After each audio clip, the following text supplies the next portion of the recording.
en Marvin van Dalen. Kortom, het belooft weer een hele mooie wedstrijd te worden. Met grote toppers, internationaliteiten in de superklasse.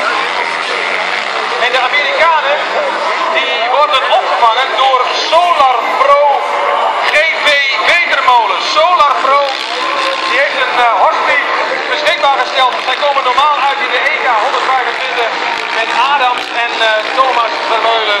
Het MX-team Solar Pro GV Wetermolen. Die hebben dit beschikbaar gesteld voor de Amerikanen. En Jarno Oldeneijen heeft een schitterende samenstelling gemaakt voor deze superklasse.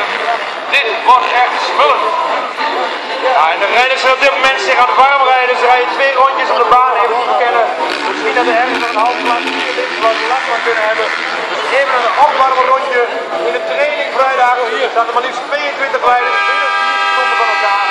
Alles heel dicht op elkaar. Eerlijk ergens was ook in de training de snelste.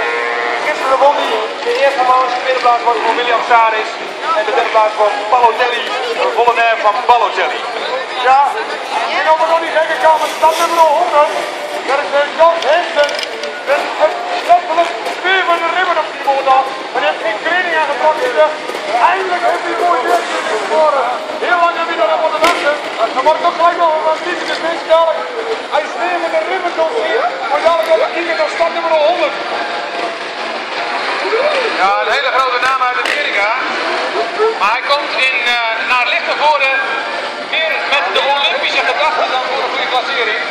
Meedoen is belangrijker dan winnen. Hij maakt er een heel mooi feestweekend voor zichzelf van. Dat is dat hem wel besteed. Maar let op die nummer 100, want hij zal misschien nog een mooie stunt uithalen als hij over de bulk gaat. Hij kan ook heel goed freestylen. Freestyle motocross, ook op de Monster Stunt Arena. En we hebben natuurlijk de mega storm gehad. Ik weet niet of iemand gezien heeft. Maar er rijdt weer ergens een lekker rond. En dat is Martin Alexandrovic.